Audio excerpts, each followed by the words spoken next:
Mari kita story of my life lagi, edisi diomelin bapak-bapak. Jadi yang pertama, jadi beberapa hari yang lalu itu gue sempat pengen treatment ke klinik kecantikan. Cuma itu posisinya udah zuhur dan gue belum sholat zuhur dan gue nggak bawa mukena. Gue tuh takutnya kalau misalnya gue langsung ke tempat kliniknya di situ nggak disediain mukena. Jadi akhirnya gue bilang ke teman gue, nanti kalau ada musola atau masjid kita berhenti dulu sholat dulu ya. Gak lama gue ngomong kita lewatin musola yang cukup gede. Akhirnya kita berhenti depan musola itu ada 3 bapak-bapak lagi duduk dan lagi ngobrol. Nah gue sebagai orang pendatang baru yang kagak tahu seluk beluk ini musola, gue nanya lah nih kan ke bapak-bapak ini. Yang mau gue tanyain ke bapak-bapak ini adalah di mana tempat untuk sholat perempuan, karena gue tidak melihat ada perempuan di sekitar situ.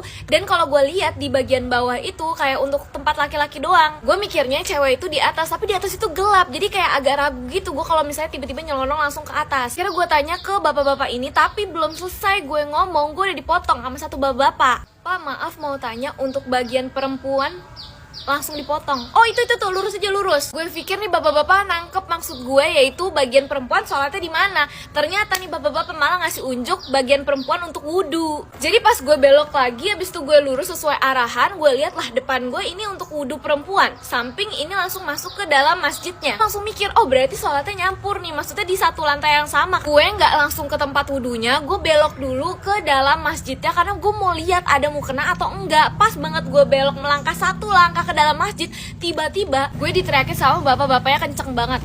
Bukan di situ, lurus. Kenapa jadi belok sih? Aduh. Pas gue diteriakin, itu kan gue langsung nengok ke arah mereka kan. Dan si bapak-bapak yang marah-marah ini tuh bener-bener raut wajahnya tuh bener-bener marah banget. Muka si bapak-bapak ini tuh yang kayak, jangan di situ, lurus. Aduh, gimana sih? Gue yang tadi mau klarifikasi, mau bilang maksud saya tempat sholatnya pak, itu gak jadi ngomong karena gue udah kesel duluan dan bete.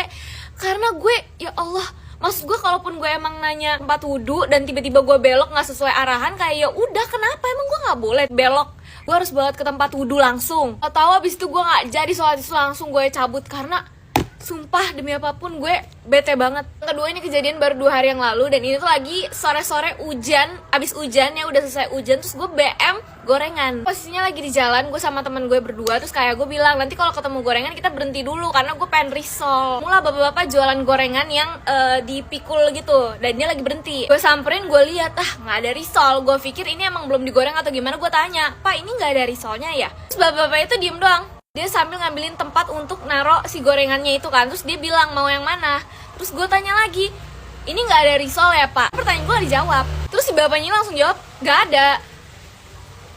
Bisa ramah nggak? Ya Allah, gue nggak tahu deh lagi ada masalah apa ya pak di hidup bapak. Tapi tolong banget, saya nggak tahu apa kenapa jadi saya yang diomelin.